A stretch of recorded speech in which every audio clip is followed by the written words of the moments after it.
Buenas noches. Muchas gracias por las disertaciones y las mesas anteriores, la verdad fueron excelentes. Mi nombre es Juan Pablo Ricard y estaré con el doctor Roque González coordinando la siguiente mesa. Como mencionó recién el doctor Alejandro Amarilla, estamos bastante atrasados en el tiempo, así que trataremos de hacer rápido todas las cosas como para que quede algunos minutitos para poder intercambiar preguntas.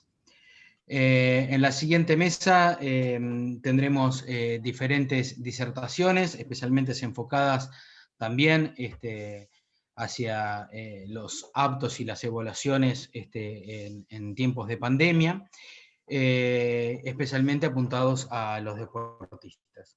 Para la primera disertación tenemos al doctor Roberto Peidró. El doctor Roberto Peidró. ¿Estás ahí, Roberto? Para saber si tenés... Estoy Perfecto. acá. Si querés ir Pensé que era el poniéndola... segundo, pero me hiciste venir corriendo. Está bien. Si querés ir poniendo la presentación, Roberto, y te voy presentando. Perfecto. Bueno, el doctor Pedro, bueno, no sé, para los cardiólogos por lo menos no necesita ninguna presentación.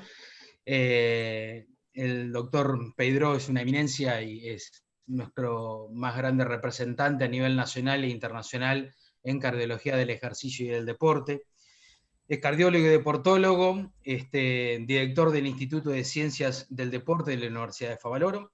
Fue médico de la selección argentina de fútbol en el Mundial 94, director médico de los Juegos Olímpicos de la Juventud del 2018, miembro de la SAC, ex presidente de la Fundación Cardiológica Argentina. Tiene numerosas presentaciones y publicaciones a nivel nacional e internacional, incluso ha participado de guías a nivel internacional, y también es exfutbolista, ex arquero y una gran persona con una gran humildad y que siempre está apto para participar de todas nuestras reuniones. Así que, Roberto, muchas gracias por estar aquí presente. Bueno, no, al contrario, muchas gracias a ustedes y aparte voy a estar siempre porque semejante presentación que bueno, no, es exagerada, te digo. Bueno, somos todos grandes amigos, estoy viendo acá a Amarilla, Alejandro, bueno, todos grandes amigos de siempre y de tantos años. Ahí Jorge Kriskovich me dice, bueno, evaluación preparticipativa en el contexto de pandemia. ¿Por qué? ¿Cómo? ¿Quién? ¿A quién? ¿Cuándo? No sé, ¿le faltó alguna pregunta? Me parece que hizo tantas que cuando se hacen tantas preguntas es porque mucho no sabemos y evidentemente en el contexto de la pandemia creo que los estudios son observacionales, de otras personas, las experiencias personales, así que de eso un poco vamos a hablar, qué es lo que se está haciendo ahora y tal vez todo lo que pueda decir ahora es mentira el mes que viene o el año que viene o cuando pase todo esto y veamos que las evoluciones son distintas, ¿no? Eso desde ya. En principio, ustedes saben, ya lo dijo Alejandro, pero el doctor Arnaldo Adrián Angelino, bueno, un gran amigo de muchos años, compartimos el primer libro que escribimos de medicina, ejercicio y deporte, trabajé más de 10 años con él, uno de los grandes trabajadores de la rehabilitación y transformado en una víctima de este COVID. Va mi homenaje hacia una persona tan querida como Arnaldo, y que justamente muere en la misma época que otra persona que también queríamos nosotros mucho, como es Diego Maradona, y con el que también me tocó trabajar y tener una relación personal. Así que son días un poco tristes esto. Bueno, pero bueno, hay que seguir, y yo le quería mostrar esto.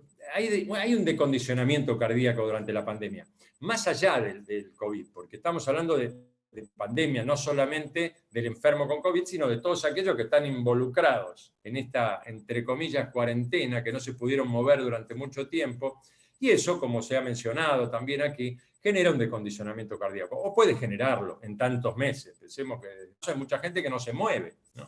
Y entonces eso sabemos por distintos estudios, yo les puse algunos acá, como los de Peliquia, por ejemplo, que hay una disminución de la distensibilidad cardíaca, menores volúmenes ventriculares, menor volumen sistólico ante similares carga de trabajo. Es decir, se apela a la frecuencia cardíaca para aumentar ese volumen minuto, ¿no? Hay un deterioro de la vasodilatación periférica en territorio muscular, hay una recuperación más lenta ante los ejercicios de corta duración, es decir, tenemos que tener en cuenta que cuando uno vuelve a hacer un ejercicio, en algunas personas habrá también que evaluarlas desde el punto de vista cardíaco, más allá de todo lo muscular y neuromuscular tan importante, ¿no?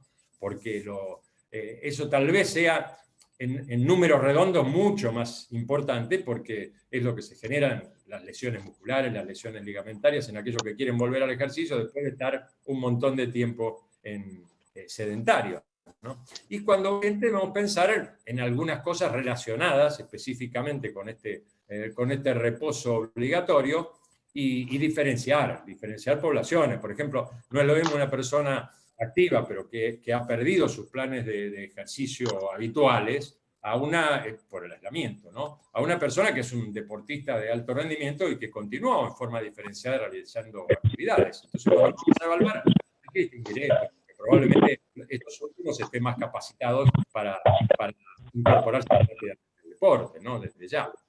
Y también algo importante, ¿qué tipo de deporte van a hacer? ¿Qué es lo que quieren hacer? Y estamos hablando de las evaluaciones preparticipativas. ¿Qué es lo que quieren hacer?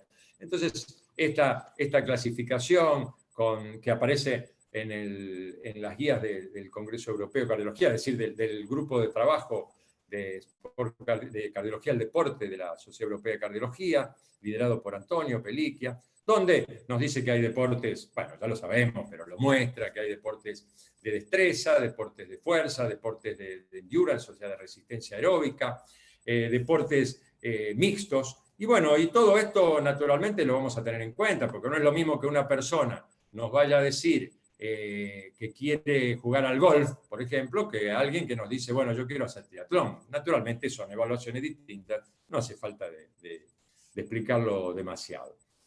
Bueno, estamos en el medio de esta pandemia y sabemos que hay unos aspectos del virus que conocemos todos, pero saben que es un virus ribonucleico que se une al receptor de la enzima convertidora en angiotensina, se expresa en todos los órganos, porque está en los alvéolos, en el corazón, en el intestino, en el endotelio, en los riñones, es decir, todo esto explica el mecanismo de disfunción multiorgánica que genera. Y aparte, sobre el corazón, el efecto directo y el efecto inflamatorio. Y todos los fenómenos trombóticos que genera. Es decir, desde distintos puntos de vista puede el virus estar afectando, lo conocemos, y entonces vamos a encontrarnos con esas personas que cada vez vemos más, todos las vemos más, que ya han padecido, lo han pasado, bien, mal, peor o mejor, y que en este momento tenemos que evaluarlos. Entonces, por un lado, vamos a evaluar a aquellos que no tuvieron el coronavirus, no tuvieron la enfermedad, COVID-19.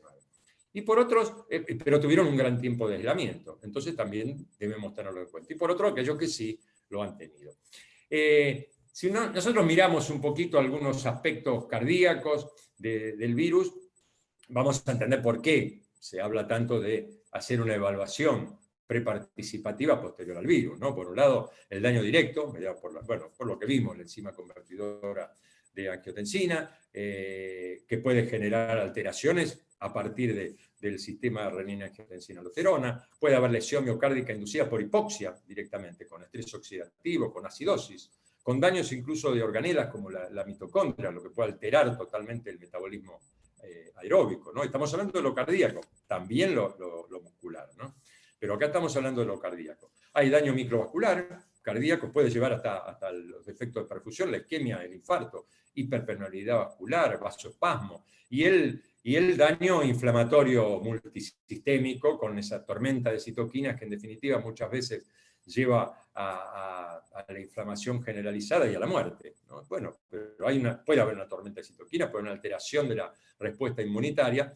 Todo eso sumado a la acción directa que podría tener a modo de miocarditis el virus sobre el miocardio. Por eso en la Sociedad Europea de Cardiología también las guías del grupo de trabajo de cardiología al deporte nos muestran esto. Discúlpenme que yo no se lo traduje, pero bueno, lo vemos con respecto a lo que puede producir el virus sobre el corazón, desde la respuesta inflamatoria, puede llevar al shock cardiogénico, al estrés, a la miocardiopatía por estrés, ¿no? A miocarditis, a necrosis miocítica, a necrosis miocítica por ruptura de una placa, por ejemplo.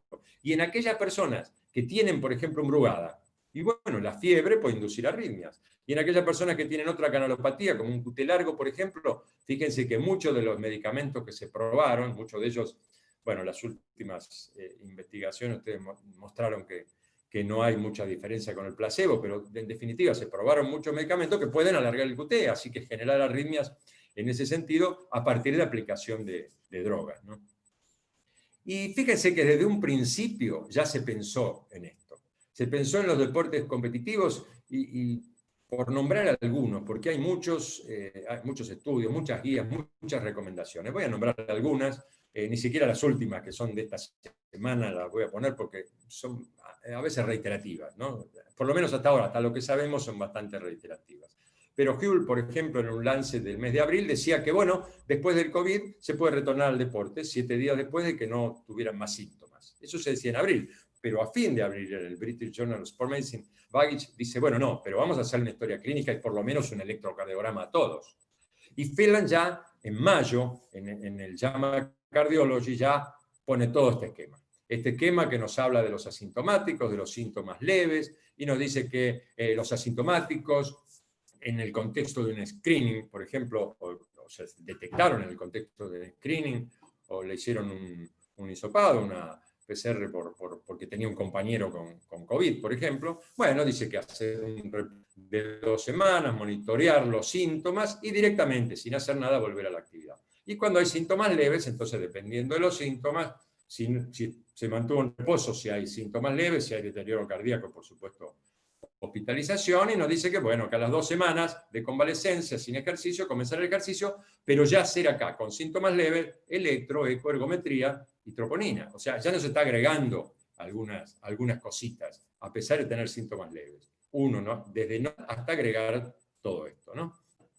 Y bueno, y este es las guías europeas, donde Batia y está, bueno, Luis Serratosa, un gran amigo de Madrid, participando también, y donde nos dice que si no hay síntomas o actualmente está asintomático, bueno, que tiene una evaluación clínica normal, ya podría ser volver al deporte. Gradualmente, pero volver al deporte. Ahora, si actualmente está asintomático, pero tuvo enfermedad prolongada, por ejemplo, más de 7 días, o bien tuvo algo que nos haga sospechar miocarditis, aunque no tengamos la certeza que nos haga sospechar miocarditis, acuérdense que la miocarditis es un diagnóstico clínico fundamentalmente.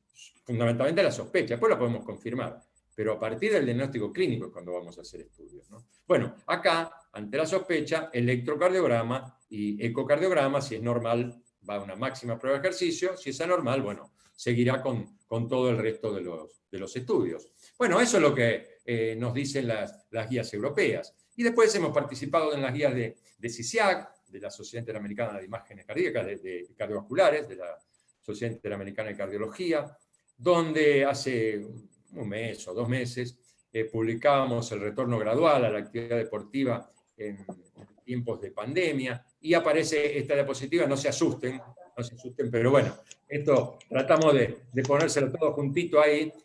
Simplemente les voy a hacer un breve resumen. Por un lado, los deportistas recreativos y competitivos, ¿no? con una autoevaluación si no tuvieron nada, si no tuvieron una evaluación médica anterior, por ejemplo, 6 meses previos, tratar de hacer la evaluación de acuerdo a las guías, cuando no tienen, ¿no? Fuera de COVID, de acuerdo a las guías. Y cuando tenemos el cuadro de COVID que ha pasado, si son asintomáticos, bueno, lo que decíamos, entonces era hacer una historia clínica, un examen físico y un electrocardiograma.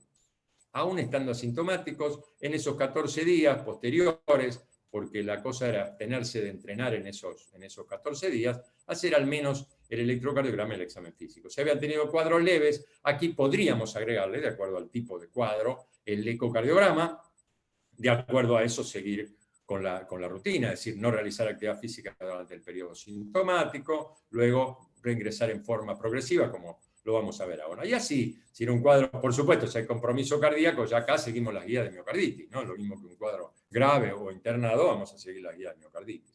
También agregábamos acá algo que les pongo y les comento nomás, no vamos a leer todo esto, pero les comento el progreso de la actividad, el ejercicio permitido, la frecuencia cardíaca máxima, hacer después de esos 14 días de de reposo, de estar solamente caminando.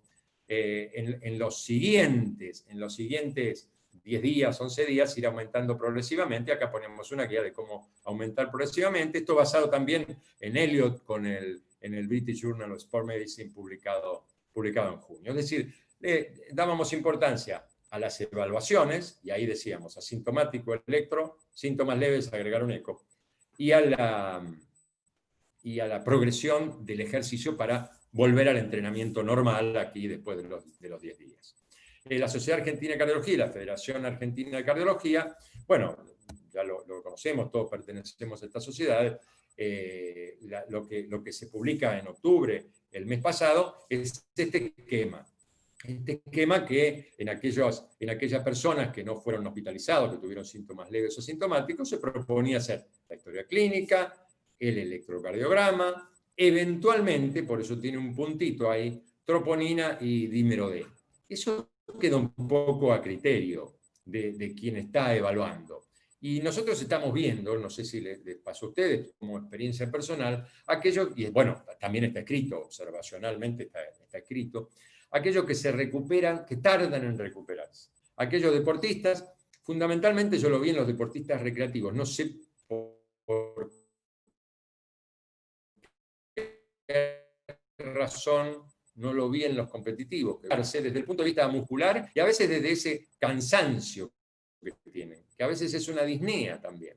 Bueno, ahí por ahí empezar a ver si aplicamos otras cosas. El ecodoppler y eventualmente un strain longitudinal, por ahí no un strain rate, pero un strain longitudinal pero habitualmente la historia clínica, el examen físico, electrocardiograma, ecocardiograma y una prueba máxima que si es normal retorna a su entrenamiento. Y si es anormal, bueno, ahí sí, cualquiera de las cosas que sean anormales nos va a llevar a hacer una resonancia, un Holter, una tomografía, bueno, pensando en lo respiratorio, pensando también en los trastornos trombóticos, por eso poníamos Doppler venoso de miembros inferiores, bueno, un esquema, un algoritmo que va tomando en cuenta,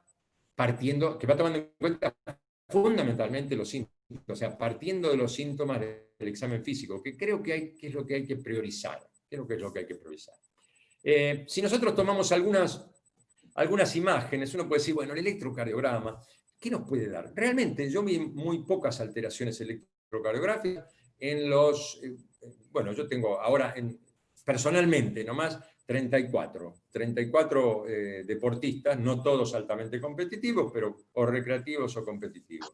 Por ejemplo, que les hice electrocardiograma, que les hice eco y una prueba de ejercicio máximo. La verdad que no voy a entrar en detalles sobre eso, pero el electrocardiograma en realidad poco sensible. Y muchas veces, cuando lo vamos a evaluar y es un deportista, fíjense lo que se publica acá, por ejemplo. La diferencia entre un atleta normal, que estaría acá a la izquierda, y cambios del ST en alguien que tuvo COVID-19. Y fíjense que nos está diciendo, bueno, acá hay repolarización precoz. Uno lo mira con detalle, sí, hay un supradesnivel del segmento ST, pero tienen esta pequeña onda J aquí, que la vemos más deportistas.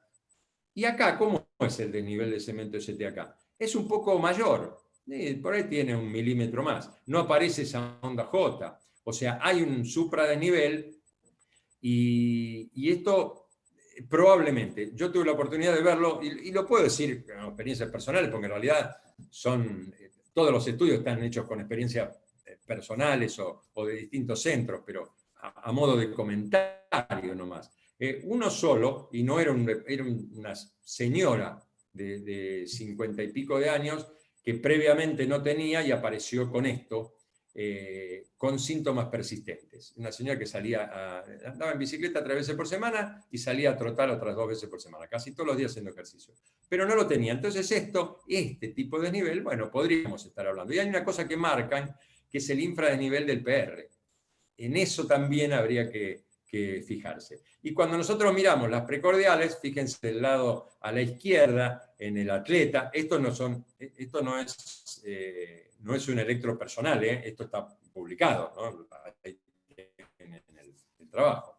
A la izquierda vemos cómo este supradesnivel en el atleta es así, con esta concavidad cortita superior, y aquí, en esa persona que había tenido COVID-19, que lo veían como diferente al corazón del atleta, este tipo de desnivel, este tironeamiento hacia arriba del punto J, que aparecía distinto a esto que es más del atleta. Diferencias, yo diría que son sutiles, diferencias sutiles. Pero bueno, ante la circunstancia de que puede haber un síntoma recurrente y aparecer este tipo de cosas en el electro, bueno, hay que tener un poquito más de cuidado y ahí nos llevaría a un segundo o tercer escalón de estudios. Y en cuanto al ecocardiograma, también hay que diferenciarlo de lo que es el atleta, de lo que es alguien que tuvo COVID. En este mismo trabajo nos ponen 2 columnas, también no es muy linda la diapositiva, pero en 2 columnas voy a tratar de resumírselo. El remodelado por el deporte, para tratar de distinguir, ¿no? Ellos dicen, bueno, distinguir remodelado por el deporte y sospecha de cardiopatía. Remodelado por el deporte, bueno, una dilatación simétrica de las cavidades, sin alteraciones regionales. En cambio, si sospechamos cardiopatía en una persona que tuvo COVID, una dilatación importante, desproporcionada a lo mejor al deporte que está haciendo. Alteraciones segmentarias, desde ya. Si pensamos en la función sistólica, normal para un atleta, Doppler tisular con velocidades normales. En cambio, puede haber un deterioro de la función sistólica si sospechamos una cardiopatía, que no la tenía antes, probablemente. Puede haber alteraciones en el Doppler tisular, un aumento en la E'. Si medimos el strain longitudinal, por ejemplo, menos 16 a menos 22% es lo que habitualmente vemos en los atletas. Ahora, si es anormal, o sea, si es menos negativo en realidad, no sé por qué se les ocurrió poner negativo en el strain en vez de poner positivo, pero bueno, no importa, es menos negativo. Eso es anormal para un atleta y podemos estar sospechando de una cardiopatía. La aurícula izquierda, distensibilidad y función normal en el deporte, rigidez aumentada que puede dar el COVID, o sea, el virus en el corazón. El ventrículo derecho, similar dilatación que el ventrículo izquierdo, o sea, los dos se dilatan, no que sean similares, ¿no? Desde ya. En cambio, una relación ventrículo derecho ventrículo izquierdo mayor de 1 podría estar haciéndonos sospechar alguna alteración en ese ventrículo derecho, o sea, leve dilatación, sin alteraciones regionales. En cambio, las áreas en ventrículo derecho mayor de 15 centímetros cuadrados por metro cuadrado, un volumen mayor de 260, anormalidades regionales que podríamos ver. Bueno, eso sería la diferencia con el atleta. Y desde ya la función normal, alteraciones regionales en el ventrículo derecho si hay sospecha de cardiopatía y la presencia de derrame pericárdico en una miopericarditis puede estar presente en el ecocardiograma. Bueno, tenemos entonces estas alteraciones mínimas. La mayor parte no vimos estas alteraciones. En realidad, por lo menos en la experiencia personal, y lo que vamos viendo de distintos colegas y lo que está escrito, al menos poca sensibilidad, digamos, pero pocas alteraciones eléctricas y en el ecocardiograma. Estas podrían ser algunas de ellas. Roberto, pero bueno, estamos pasados de tiempo. ¿Querés que termine? Listo. Paramos acá y después discutimos. Si estamos pasados, ¿listo? Paramos. Como vos quieras, si querés hacer alguna conclusión, porque se nos va a ir mucho el tiempo. Quedan 5 disertaciones todavía. Dale. No, si querés pasamos las conclusiones, pero bueno, no importa. No importa, lo hacemos después. Tranquilo, no hay problema. Mirá, me falta un poquito más. Si querés le contesto a Criscovi los por qué, los cuánto y todo eso. Dale. Y ahí terminamos. ¿Por qué? Porque el SARS-CoV-2 puede generar alteraciones cardíacas. ¿Por qué? Porque asintomáticos o síntomas leves es menos frecuente la afectación cardíaca, pero puede ocurrir. Que la patología más importante se presentó en los pacientes con enfermedad más grave. Que, bueno, se debería priorizar la clínica, los estudios electro y ecocardiográficos. Tal vez tenemos que hablar de la resonancia magnética, creo que lo van a hablar, lo podemos comentar. Ante sospecha de afectación cardíaca, bueno, profundizar los estudios con resonancia. ¿A quién? Deportistas recreativos y competitivos. Si hay COVID-19, también ante un periodo prolongado de sedentarismo. ¿Cuándo? Y antes de retomar el deporte. Después de 2 o 3 semanas de un hisopado positivo en asintomáticos o después de 2 o 3 semanas de la desaparición de los síntomas. ¿Cómo actuar? Bueno, liberarlo para el deporte luego de una evaluación clínica, eléctrica, ecocardiográfica y prueba de esfuerzo máximo, cuando hay al menos síntomas leves. Los entrenamientos deben retomarse en forma gradual y progresiva. Y en realidad no hay evidencia para tomar decisiones con respecto a las imágenes de resonancia magnética. Eso es lo que iba a comentar al final, pero bueno, no hay problema. Listo. Chao. Perdón porque me parecía que me extendí, pero creía que tenía más tiempo. En general... No, estamos muy acotados con el tiempo. Disculpamos. No hay problema. Que pensé que tenía más, a lo mejor, por supuesto, me debo haber pasado y desde ya, Juan Pablo, perdóname por eso. Pero bueno, la próxima vez me porto mejor. Gracias, Roberto. No, al contrario. Bueno, hola a todos, mi nombre es Roque González. Les voy a presentar a nuestro próximo expositor, no sin antes agradecerle la presencia a todos los amigos que han presentado con excelencia sus exposiciones. Y bueno, lamentablemente, como dicen en televisión, el tiempo es tirano. Así que, bueno, vamos a seguir con el programa y mientras les habilitamos la pantalla a Julián, les voy a presentar quién es el doctor Olmedo. El doctor Olmedo viene desde la cardiología, concretamente desde la electrofisiología, y viene sobre todo de Río Cuarto, donde es director de la unidad de arritmia del Instituto Médico de Río Cuarto, también es presidente del distrito SAC de Río Cuarto, y también es miembro del Comité de Deporte y Arritmia de SADEC. Así que, Julián, es un gusto tenerte con nosotros, así que te habilitamos tus 10 minutitos. Disponga. Bueno, buenísimo. Muchas gracias, Roque. No sé si me escuchan y ven la presentación ahí. Perfecto, Julián, presentala a toda la pantalla y listo. Bárbaro. Primero, agradecer a la invitación del congreso tan prestigioso, al presidente Fabio, que consideró, y creo que le erró en la mesa que me puso con grandes disertantes al lado a nivel nacional y creo que internacional también, y posterior a la charla del doctor Pedro. Así que es un verdadero desafío, que ya tengo taquicardia. Bueno, un poco para comentar esto de las arritmias post-COVID y cuál es el riesgo real, quiero hacer un repaso sobre las arritmias en episodios agudos y cuáles son las presentaciones. Este es el primer estudio en la ciudad de Wuhan, donde se creó el virus, o sea, se apareció el virus, de 138 hospitalizados, esto fue de enero, con neumonía, y fíjense cómo la aparición de arritmias en pacientes que habían estado más graves era 16%, comparado con 7 pacientes que no habían tenido internación en unidades de cuidados intensivos. El mes siguiente, también en Wuhan, se hizo este estudio donde se evaluó 4 poblaciones. La primera población era pacientes sin enfermedad cardiovascular y troponinas normales, quienes tenían enfermedad cardiovascular y troponinas normales, pero fíjense solo la elevación de troponinas sin la enfermedad cardiovascular presente, cómo la mortalidad aumentaba casi un 40%, y si combinaban enfermedad cardiovascular y elevación de enzimas, la mortalidad era casi el 70% quienes estaban internados. Esto quiero aclarar que fue en febrero donde el tratamiento estábamos en permanente descubrimiento. En ese momento nosotros lo mirábamos indudablemente de lejos. Pero fíjense cómo la arritmia, como la fibrilación ventricular y la taquicardia ventricular, quienes tenían elevación de troponinas, era superior a los que no tenían elevación de troponinas. Este es un registro que fue a mitad de camino, en abril y mayo, presentado en junio, donde se interrogaba a más de 1.100 electrofisiólogos de 76 países y 6 continentes. Dijeron, bueno, ¿cuál es la arritmia más frecuente que ustedes ven? Electrofisiólogos y afines, ¿no? Del equipo de electrofisiología. Fíjense cómo la fibrilación auricular está en torno al 21% de los pacientes que presentaban arritmias, seguido de la taquicardia ventricular no sostenida y la extrasístole ventricular.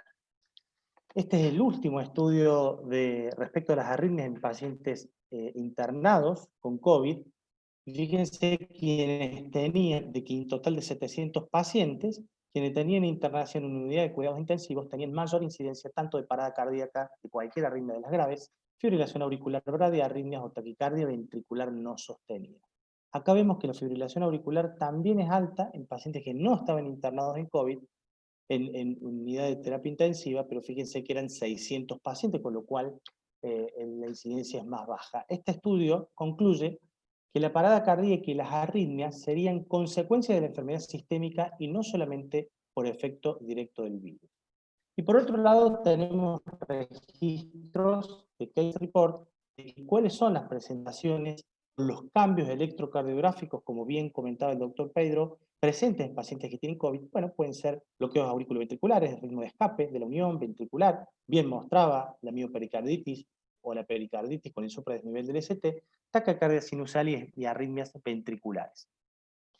Ya comentaron cuál es el efecto y la fisiopatogenia de la afectación cardíaca, por lo menos en momento agudo. Y el virus, una vez que entra, puede generar un daño miocárdico directo, dando una miocarditis con elevación de enzimas y arritmias secundarias. Quienes tienen insuficiencia cardíaca pueden empeorar la misma. Y por otro lado, afectación de la micro o la macrovasculatura con disfunción endotelial. Quienes tenían enfermedad coronaria, como placas de arteriosclerosis, puede generar el accidente de placa y también la microtrombosis. Esto genera también el síndrome coronario agudo.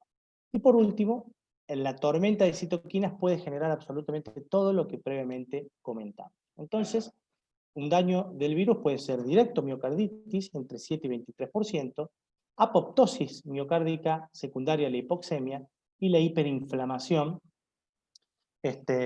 También puede generar elevación de troponinas, arritmias, síndromes coronarios agudos y la insuficiencia cardíaca.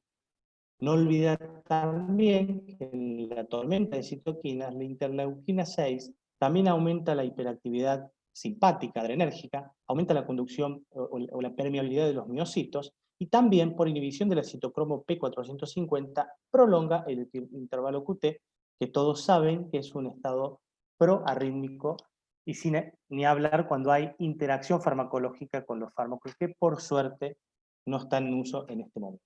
Esto lo resume todo lo que comentamos, pero fíjense, el final común, el final denominador, es la aparición de arritmias.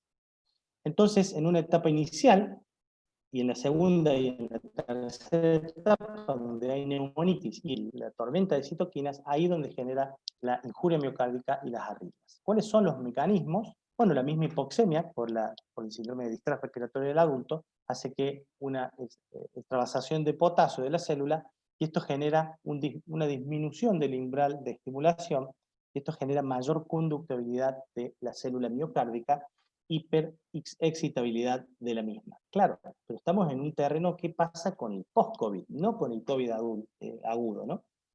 Y lo que más creemos que es la causa más frecuente es la reentrada provocada por una cicatriz, ya sea tanto del infarto del miocardio o la miocarditis. Esa cicatriz genera, fíjense en este ejemplo, todo lo negro es tejido miocárdico normal, lo blanco es cicatriz y en el medio zonas de conducción lenta, donde históricamente se hacían estos estudios que son potenciales evocados o tardíos, había un aumento de las señales tardías.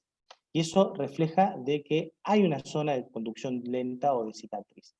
¿Qué pasa cuando hay un bloqueo en una de las dos ramas de conducción? Se genera una reentrada, ¿sí? Que es la condición de reentrada, una vía rápida y una vía lenta en ese mismo circuito, gatillando la taquicardia ventricular. Claro, pero ¿qué nos preocupa esto? Nos preocupa que esa taquicardia ventricular sea muy rápida y genere una muerte súbita. Entonces, por supuesto, también que los fármacos, como la hidroxicloroquina, el ritonavir, lopinavir, pueden potencialmente generar torcida de punta, y la citromicina por interacción farmacológica también, por suerte, están en desuso. O sea que había una condición basal que puede prolongar el QT, ser un efecto proarrítmico por el propio virus directo, pero los fármacos también lo eran. Por suerte, comentamos y recalcamos, en desuso también. Entonces, este estudio que un poco resume la afectación miocárdica del COVID, cuáles son las arritmias en cada una de las etapas. Fíjense que la injuria miocárdica puede generar bradicardia sinusal, bloqueo auriculoventricular, fibrilación auricular, taquicardia ventricular y fibrilación ventricular y la actividad eléctrica sin pulso. Por la hipoxemia generada por el daño pulmonar o el estado hiperinflamatorio o la hiperactividad adrenérgica, la taquicardia sinusal, la fibrilación auricular y las extrasístoles ventriculares o la arritmia ventricular son los patrones más frecuentes de arritmias. Y por otro lado, como ya comentamos, las interacciones farmacológicas pueden prolongar el QT y gatillar fibrilación ventricular, torcida de punta y la muerte súbita cardíaca. También una condición genética, piensen en afroamericanos, donde hay factores intrínsecos, genéticos, familiares, la edad, también con factores propios de la enfermedad que bien comentamos, la hipoxemia, el estado hiperinmune o el daño directo, y factores ambientales, como bien dijimos también, el tema de las interacciones farmacológicas o la alteración en el ionograma predispone a la aparición de arritmias ventriculares y el riesgo aumentado de muerte súbita. este estudio que nos dejaron comentar al doctor Pedro, nos acoplamos y lo vamos a comentar. Este es el estudio famoso alemán, todo el mundo dice el famoso estudio alemán. Bueno, este estudio se trató de 100 pacientes en la Universidad de Frankfurt, 100 pacientes que habían tenido coronavirus versus otros 100 que no los habían tenido. Y fíjense que este es el estado de la población, ¿no? Que comparativo. Fíjense, lo único que quiero remarcar por los resultados finales que tenemos en este estudio, que eran tenían un poquito más de sobrepeso, sin llegar a la definición, pero eran un poquito más, tenían mayor peso, y tenían mayor hipertensión arterial, o sea que algún grado de enfermedad, no era del todo homogénea esa muestra. Los resultados fueron estos: había mayor compromiso de la función ventricular del ventrículo de resonancia, eso fue aproximadamente 2 meses post-COVID, mayor dilatación del ventrículo izquierdo, tenían mayor realce tardío y derrame pericárdico en torno al 20%, y también tenían más elevación de troponina ultrasensible. ¿Cuál fue el resultado? 78% compromiso miocárdico en la resonancia en la imagen y un 71% en las enzimas cardíacas. Quiero comentar un dato no menor, que este grupo de pacientes, el 33% se recuperó estando internado, o sea que evidentemente algún grado de gravedad había.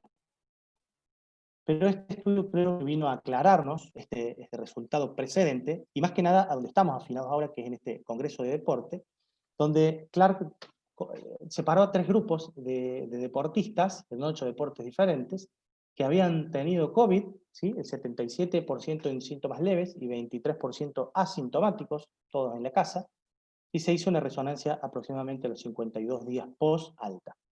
Se dividieron 3 grupos: el grupo de atletas, 22 con COVID, comparado contra 22 sanos, grupo control, y contra 22 atletas sanos. A todos se le hizo electrocardiograma, troponinas ultrasensible, eco, que implicaba el ecoestrés, y resonancia magnética. ¿Cuál fue el resultado? Compromiso en la resonancia magnética 9%. ¿Qué dicen ellos? Un resultado modesto, creo que es discutible, 9%, me parece que no es menor en deportistas. Sin embargo, este resultado del compromiso miocárdico en la resonancia no tenía alteración en el electro, no tenía alteración en la troponina, ni en el ecostrain lo habían detectado. ¿Cuáles fueron los resultados? En el ventrículo derecho, disminución de la fracción de eyección, mayor volumen, y en el ventrículo izquierdo, mayor volumen extracelular y realce tardío, o sea, secuela de una miocarditis. Claro, pero ¿y esto cómo lo abordamos? Porque tenemos muchísima información, probablemente con datos muy dispares, y este estudio es lo que nos dice, bueno, ¿qué hacemos con las implicancias o las secuelas cardíacas en largo tiempo? Quienes tuvieron en proceso agudo elevación de troponinas y BNP, ¿sí? Y tenían un electro típico de infarto, bueno, se trataba como tal, pero quienes no tenían un electrocardiograma de infarto, bueno, se hacía alguna de estas imágenes que bien comentábamos precedentemente. Y bueno, si no había ni siquiera elevación de troponina, bueno, probablemente avanzábamos con algún estudio como Holter o alguna secuela. A los 2 a 6 meses se hacía electrocardiograma, ecocardiograma, un Holter para monitorizar arritmias y síntomas, por supuesto, y en casos que tenían anormal estos estudios basales, se avanzaba al ecostrain con también resonancia magnética. Ya comentamos varios de los disertantes esta presentación de la unión FACSAC, que llegaron a esa conclusión y a ese abordaje de pacientes deportistas. Y para concluir y tratar de estar a tiempo para que esto avance, las conclusiones son, bueno, tenemos arritmias provocadas por hipoxia y miocarditis, pero fundamentalmente en pacientes graves. Son la taquicardia sinusal, la bradicardia, bloqueo AB, fibrilación auricular, TB, o sea, prácticamente todas las arritmias casi descriptas. Tenemos arritmias también por tormenta de citoquinas, básicamente las mismas que comentábamos, pero lo que más nos preocupa y lo que tenemos que ver cuáles son las arritmias que vamos a tener post-miocarditis o post-secuela o post-COVID, ¿por qué no? Que creemos que son las extrasístoles ventriculares, taquicardia ventricular y la muerte súbita secundaria a una afectación miocárdica. Para identificar la población de riesgo de estos pacientes post-COVID, la resonancia, quienes tuvieron compromiso de la resonancia, miocarditis, tanto en el seguimiento, la arritmia ventricular, en el Holter, la elevación de troponina y, por qué no, el ProBNP, y fundamentalmente mayor ojo en deportistas. ¿Por qué? Porque tienen un sustrato, si tuvieron una miocarditis, y tienen un gatillo permanente que es el entrenamiento y la descarga de adrenalina.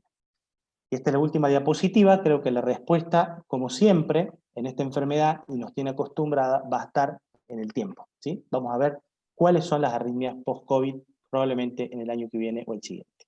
Muchas gracias. Muchas gracias, doctor Olmedo. Continuaremos con la siguiente disertación. El doctor Jorge Franchella. Jorge, si estás ahí, puedes ir compartiendo la pantalla, por favor, y te presentamos.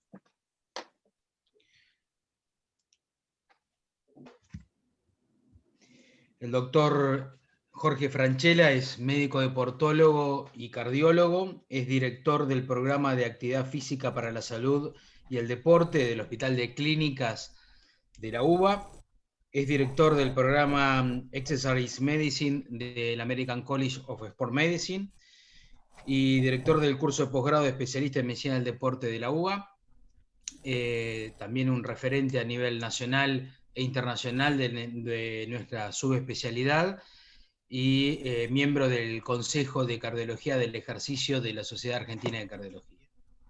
Doctor Franchella. Bueno, muchas gracias, Juan Pablo. En primer lugar, quiero agradecer a las autoridades del Congreso de FAMEDEP y también de la Federación, a vos, Juan Pablo, porque realmente para mí hoy es un homenaje a muchos, y a Alberto, a Beto, a tu papá, obviamente, con el que compartimos un montón de cosas. Yo me acuerdo, y disculpen, no me voy a atrasar, pero ir a la casa y verte en una casillita arriba, puesta arriba de un árbol en Goné, cuando él te había armado, claro, eras un poco más chico. No puedo dejar de recordarlo, disculpame. Sigo también haciendo un homenaje a Arnaldo Angelino. Todos lo conocimos y tuve la casualidad de escribir con él el último artículo que él escribió en época de COVID, hablando del riesgo de los médicos durante el COVID. Él escribió ese artículo con Sergio Perrone, Bárbara Velate, y yo tuve la suerte de participar y justamente fue víctima. Y bueno, yo quiero hacer un homenaje y quiero mostrarles, no voy a hablar del COVID. Ya cuando me presentaron y me pidieron, me dieron la oportunidad de participar, traté de mostrar algo que es de dónde venimos, a dónde vamos, y así entendemos quiénes somos. Quienes no recordamos de dónde venimos, a dónde vamos, estamos un poco perdidos en el camino. Entonces yo voy a hacer algo bastante breve referido a 3 puntos que no están referidos al COVID especialmente, pero me voy a apoyar también en las presentaciones previas. Lo primero que me interesa es decir que tenemos una historia, pero además la historia de la medicina del deporte es fantástica. Yo hace 50 le pasaba diapositivos a mi padre, debo decir que hace 60, tengo más años aparte, y veía cómo en la medicina había historia de la medicina. Bueno, cuando entro en cardiología y en clínica está bien, pero en medicina del deporte es interesante porque conocimos a gente que fueron los precursores. Yo no personalmente, algunos, pero a otros sí. De pronto tenemos premios Nobel de 1920, que hablaron obviamente Meyerhoff, Hill. Tuvimos también al doctor Dill, lo cual del Colegio Americano en este momento se hace una charla histórica, y todo esto empieza en el laboratorio de la fatiga de Harvard en 1927, o sea que es muy cercano, llevamos 100 años aproximadamente. También August Krogh, que hay un instituto en Dinamarca que empieza a trabajar en el músculo y en 1920 trabaja sobre eso, fue un premio Nobel también. Y yo tuve el gusto de conocer al doctor Ostran, lo trajimos a la Argentina, con tu padre, como mencionaba recién, y otra gente que lo pudimos recibir. Somos de esa historia, conocemos a esa gente, al doctor Bensoltin, que falleció después, pero fueron los dos grandes monstruos. En 1960 Ostran empieza a mostrar sus primeros trabajos de consumo de oxígeno, que después van mejorando y revertiéndose, y hoy se habla de HIIT, y él habló en 1960 del entrenamiento intervalado, y hablaba en el Karolinska, donde yo tuve la suerte de poder visitar y ver de dónde sale nuestra especialidad. Y un día vi las 9 protocolos ergométricos en 1995 y estaban quienes en cardiología hacemos los protocolos, ¿no es cierto? O sea, todos los protocolos que conocemos son surgidos de la medicina del deporte y de la actividad física. Al mismo tiempo, hoy el Colegio Americano es un referente, y así como hablamos de George Brooks, que todavía está vivo, fue mi padrino para entrar como fellow al Colegio Americano, y sigue hablando del láctico, y desde 1985 peleó 25 años para que hablaran de las lanzaderas, el shuttle de lactato. Hoy el presidente, con el que tengo la suerte de haber participado y estoy dentro del grupo hoy de Board of Trustees, es Bruce Laden, que sigue haciendo un trabajo de un follow-up de 20 años. O sea, es una disciplina joven la que estamos mostrando, sumada a la que ya conocemos. Y a mí me importa que esto esté, porque además tenemos un libro dentro de ese colegio que todos los años se renueva, que es la guía de ergometría, la guía de ejercicio, evaluación y prescripción. Y que les digo, en un plazo no muy lejano lo vamos a tener en español, porque hay algunas novedades que más adelante podremos anunciar. De hecho, yo estando ahora en el Colegio Americano, tengo la oportunidad de abrir al idioma español en el Colegio Americano, y quiero que todos pertenezcamos, porque eso es una cuestión de suma. Entonces, esta historia viene de que hablamos del sedentarismo, y bueno, antes el hombre cazaba, y en una evaluación de cómo fue teniendo que caminar y correr por ese esfuerzo, se fue convirtiendo del cazador en un hombre sedentario. A su vez, hay una serie de variables donde se dice si el esfuerzo es leve, moderado, intenso. Bueno, han hablado recién de la escala de Born subjetiva y de una serie de detalles más. Yo me voy a restringir a dos temas fundamentalmente, ya que esta es una sesión vinculada especialmente a la cardiología. Yo me voy a referir a dos cosas. Una es porque esto es el impacto de la actividad física en la salud, el trabajo Harvard Alumni, que es histórico y es el comienzo de Ralph Papenbarger, evaluando y viendo que si hacemos actividad física podemos vivir más y mejor, desde hace muchos años con los exalumnos de Harvard. Y el otro, la incidencia que tienen los MEDs en nuestra expectativa de vida. Amy Lee es actualmente, la tuvimos en Argentina 3-4 veces, la que sigue el estudio del Harvard Alumni, que comenzó hace más de 40 años, y fue por seguir la evolución, como si fuera un Framingham, de los ex alumnos de Harvard y ver qué actividad hacían. Y vamos a ver que hay una serie de estudios que hoy podemos verlos también apoyados en datos donde se vio que durante 45 años en un seguimiento que ya van a ver de Ralph Papenbarger y Amy Lee, ven que los investigadores pueden estudiar cómo es la actividad física de los exalumnos. Y como dice Amy Lee, nunca es demasiado tarde. Ellos tienen estudios donde gente de más de 70 y 80 años, por cada día de actividad física bien hecha, ganan 3 días de vida de buena calidad. Por lo tanto, esto que hoy en día tiene un gran impulso, tiene este origen, de acá venimos. Y eso hay que reconocerlo también, porque todo esto nace con Ralph Papenbarger, un hombre que muere en el año 1985, pero que en el año 60 le explica a la Universidad de Harvard que hay que evaluar a 40 exalumnos y seguirlos para ver cómo evolucionan de acuerdo a su actividad. Hecho que hoy estamos hablando de encuestas, Google y demás, nació con este hombre que fue un talento. Realmente tuve la suerte también de conocerlo, por eso digo, tal vez el privilegio de la edad. Pero bueno, todo esto mostró que en el 58 no había evidencias y las universidades no escuchaban la importancia de hacer un seguimiento. En el año 70 demostró que quienes hacían actividad física estaban mejor, y en el 98, ya después de dar los 30 minutos diarios, el American Heart Association y el Colegio Americano, él también lo ratifica con un estudio que llevaba 30 años en ese momento por lo menos. Entonces, lo importante es que es el día de hoy que hay sobrevivientes de aquel estudio que tienen 78 años y que siguen teniendo un mejor estilo de vida y calidad de vida. O sea, tenemos un estudio en el mundo, que si entran en Google lo van a encontrar, donde hay un estudio que lleva más de 40 años de seguimiento, y eso refuerza por qué hay que hacer rehabilitación, por qué tenemos que hacer actividad física, por qué cada uno de los detalles que acaban de dar mis colegas, nuestros colegas, y que realmente siguen mostrando que quienes hacen actividad física tienen un impacto en la salud. Este es el motivo de esta charla. Por el otro lado, hay todo un equipo. Steve Blair, el resto de la gente de Clínica Cooper y otros más van siguiendo. Y entonces paso al segundo tema, en homenaje al tiempo, que es, sabemos que hacemos una ergometría y la medimos en MEDs. Bueno, ¿qué valor le damos a estos MEDs? ¿Cómo los podemos interpretar? Sabemos que a mayor cantidad de MEDs, mejor pronóstico. Quien tiene menos de 6 MEDs tiene una mayor posibilidad de muerte por infarto, y por encima de los 8 MEDs empieza a mejorar, y lo mismo, de acuerdo a la cantidad de METs y a la duración que pueda realizar los METs, va a tener disminución de los factores de riesgo que ahora no me voy a detener a recordar.